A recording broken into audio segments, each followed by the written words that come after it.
प्रिय विद्यार्थियों, मैं गुरमीत सिंह, सह आचार्य हिंदी विभाग, राजकीय महाविद्यालय बूंदी।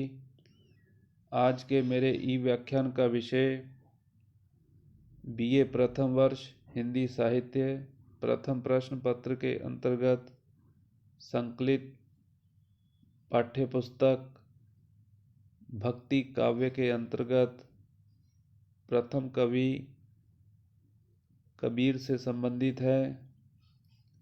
कबीर से संबंधित यह 5वां व्याख्यान है।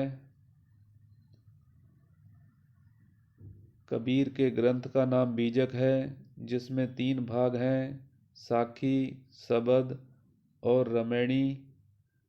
आपके पाठ्यक्रम में साखी भाग और सबद भाग है।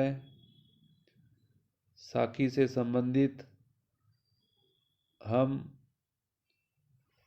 कुल 20 पदों की व्याख्या या दोहों की व्याख्या कर चुके हैं। आज का व्याख्यान हमारा सबद शीर्षक से संबंधित है, जिसमें हम कुल 2 पदों की व्याख्या करेंगे। सबद का अर्थ शब्द होता है, पद होता है। पहला पद, पहले इसका वाचन करेंगे, फिर इसकी व्याख्या करेंगे। एक अचंभो देखा रे भाई, ठाडा सिंह चरावे गाई। टेक। पहले पूत पीछे भई माई, चेला के गुर लागे पाई। जल की मछली तरवर ब्याही, कूता को ले गई बिलाई। बैलही डारी गोनी घर आई, घोरे चढ़ी भैंस चरावन जाई। तल करी शाखा ऊपर करी मूल, बहुत भांति जड़ लागे फूल। कहे कबीर या पद को बूझे, ताको तीनों त्रिभुवन सूझे। प्रस्तुत पंक्तियां कबीरदास वाले पाठ के सबद शीर्षक भाग से ली गई हैं। ये पंक्तियां उलट बांसी शैली में लिखी गई हैं। उलट बांसी का अर्थ होता है विपरीत शैली। इनके द्वारा कवि ने जीव, माया, चेतना, साधना, विषयासक्त मन आदि संबंधी वर्णन किया है। विषयासक्त और साधक प्राणी का अंतर स्पष्ट किया है इस पद के माध्यम से कबीर ने। कबीर कहते हैं कि देखो भाई, एक अचंभो देखा रे भाई, मैंने एक आश्चर्यजनक बात देखी है। ठाडा सिंह चरावे गाई, सिंह खड़ा रहकर गायें चरा रहा है।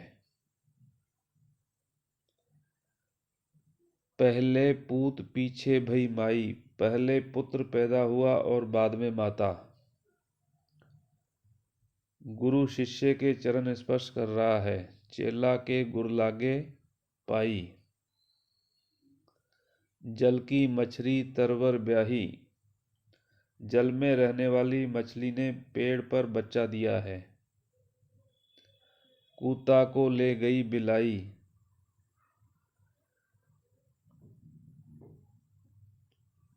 मुर्गे ने पकड़कर बिल्ली को खा लिया है।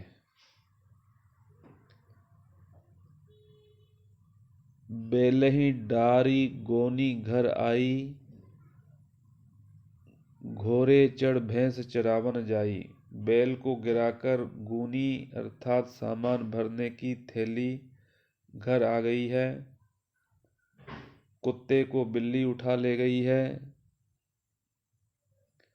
घोड़े चढ़ भैंस चरावन जाई।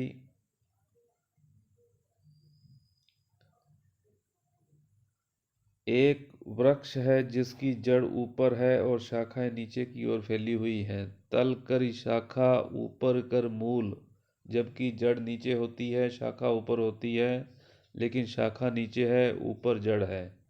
बहुत भांति जड़ लागे फूल, उसकी जड़ में अनेक फूल लगे हुए हैं। कहे कबीर या पद को बूझे, ताको तीनों त्रिभुवन सूझे। कबीर कहते हैं कि जो इस पद को समझता है वह तीनों लोकों को समझ लेता है। तीन लोक अर्थात धरती, आकाश और पाताल। इसका जो प्रतीकार्थ है यह क्या है? उलटबांसी है, जिसका एक दूसरा प्रतीकार्थ है और वही मुख्य है। कबीर यहाँ पर बतलाना चाहते हैं कि ज्ञान या आत्मा रूप सिंह ही इंद्रियों का संचालन कर रहा है। पहले पुत्र अर्थात जीव प्रकट हुआ और फिर उसको प्रभावित करने वाली माया रूपी माता। जीव उत्पन्न होते समय तो निर्लिप्त रहता है, बाद में उसमें ममता, मोह आदि माया का प्रभाव दिखाई देता है। चेला अर्थात शिष्य निष्ठावान साधक है, जो गुरु के दिखाए हुए मार्ग पर चलकर सिद्धावस्था को प्राप्त हो गया है। यही गुरु का चेला के पैर लगना कहा गया है। जल में रहने वाली मछली पेड़ पर चढ़कर बच्चे को जन्म दे रही है। तात्पर्य यह है कि वासना को पीड़ित करने वाली कुंडलिनी मेरुदंड रूपी वृक्ष पर चढ़कर आनंद की अनुभूति को जन्म देती है। बिल्ली को पकड़कर मुर्गे ने खा लिया है का तात्पर्य है कि साधक भक्त ने माया को नष्ट कर दिया है। बैल को छोड़कर गोनी घर आ गई है का तात्पर्य यह है कि आत्मा शरीर की उपेक्षा कर परमात्मा में लीन हो रही है। कुत्ते को बिल्ली ले गई है, तात्पर्य है कि माया ने अज्ञानी विषयासक्त जीव को अपने वश में कर लिया है। ऊर्ध्व मूल और नीचे की ओर शाखा वाले वृक्ष से तात्पर्य यह है कि यह शरीर ऊर्ध्व मूल वाला है, जिसकी शाखाएं नीचे की ओर हैं। इस शरीर रूपी वृक्ष के फल ऊपर स्थित चेतना या मन में ही लगते हैं। सुख दुख की अनुभूति मन में ही होती है। कबीर कहते हैं कि जो इस पद का अर्थ समझता है उसे तीनों लोकों की वास्तविकता का ज्ञान हो जाता है। कबीर ने उलटबांसी लिखकर द्वयर्थक अर्थात दो अर्थ देने वाला ढंग अपनाया है। इनमें से दूसरा अर्थ ही प्रमुख है। यहाँ प्रतीकों का प्रयोग हुआ है, जैसे सिंह आत्मा का प्रतीक है। भाषा उलटबांसी के प्रयोग के कारण कठिन लगती है और इसमें जो शैली है वह पद शैली है। तो इस प्रकार यह आपका प्रारंभिक पद है, जो काफ़ी महत्वपूर्ण पद भी है और यह अत्यंत प्रतीकार्थ रूप लिए हुए भी है।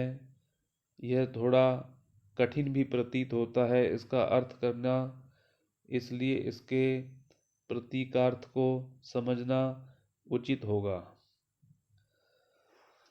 दूसरा पद है कबीर का, जब थे आत्म तत्व विचारा, तब निर्भय भया सबहिन ते, काम क्रोध गही डारा।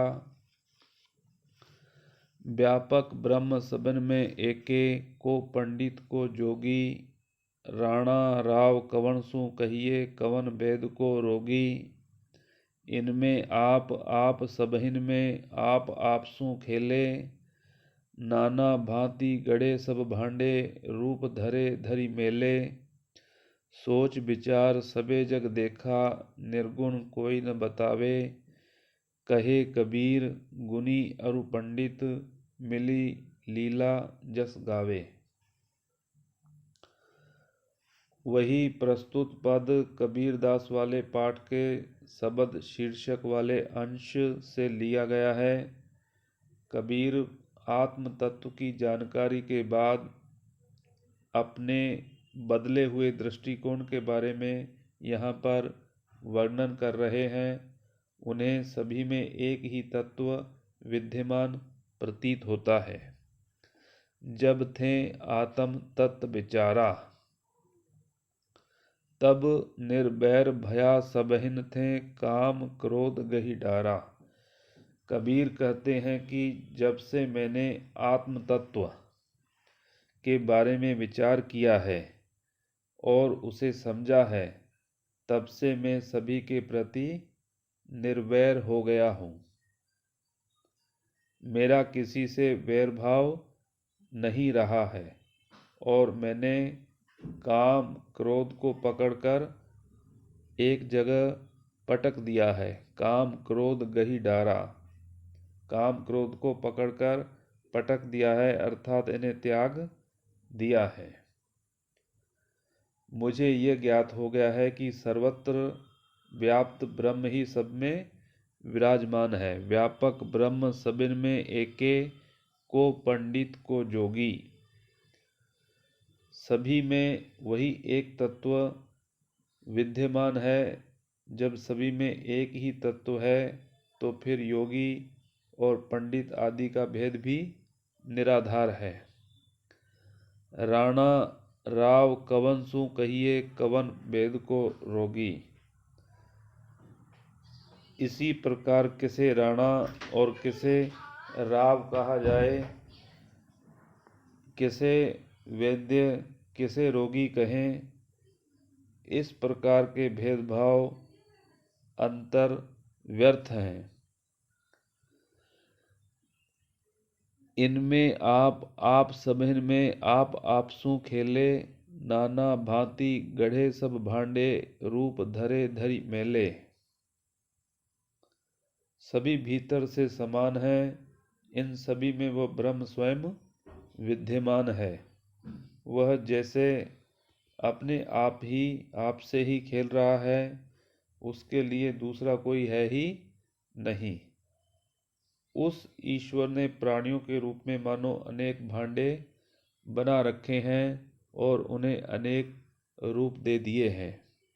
नाना भांति गढ़े सब भांडे, रूप धरे धरि मेले। सब विविध रूपों के भांडों बर्तनों की तरह रख छोड़े गए हैं। सोच विचार सबे जग देखा, निर्गुण कोई न बतावे। कहे कबीर गुणी अरु पंडित, मिली लीला जस गावे। कबीर अंतिम दो पंक्तियों में कहते हैं कि मैंने देखकर और विचार कर यह पाया है कि जगत में एक ही तत्व व्याप्त है। मैंने दूसरे जानकार लोगों से ब्रह्म के बारे में पूछा तो उस निर्गुण के बारे में कोई वर्णन नहीं कर सका। कारण यह है कि वह वर्णनातीत है। सब गुणवान और पंडित यानी विद्वान लोग उस परम तत्व की लीला और यश का ही गुणगान करते हैं। इस पद में विशेष बात यह है कि कबीर ने बतलाया है कि सभी में एक ब्रह्म विद्यमान है, इसलिए भेदभाव करना निराधार है, व्यर्थ है, वैर भाव व्यर्थ है। कबीर ने ब्रह्म को जानकर काम क्रोध आदि त्याग दिए हैं। ब्रह्म के अतिरिक्त कुछ भी नहीं है। ब्रह्म अनुभव का विषय है, उसका वर्णन नहीं हो सकता। जो उसे प्राप्त करना चाहता है वो उसका गुणगान कर सकता है। कबीर कहना चाहते हैं कि वैद्य और रोगी जैसे भेद व्यवहार में हैं, तात्विक रूप से इनमें कोई भेद नहीं है। कबीर का दर्शन अभेद दर्शन है। अद्वैतवादी दर्शन है, जहाँ द्वैत की भावना नहीं रहती। कबीर ने जीवन से जाने पहचाने अप्रस्तुत चुने हैं प्रस्तुत पद के माध्यम से।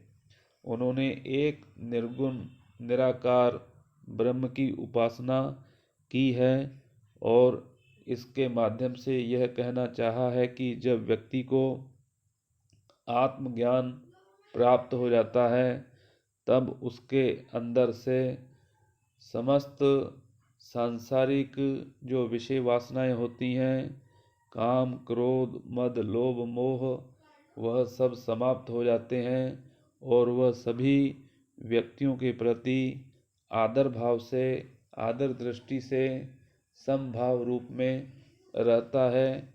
यही आत्म तत्व पहचाने हुए व्यक्ति की विशेषता होती है। तो विद्यार्थियों, आज का व्याख्यान यहीं पर समाप्त होता है। अगला व्याख्यान अगले वीडियो में प्रसारित किया जाएगा।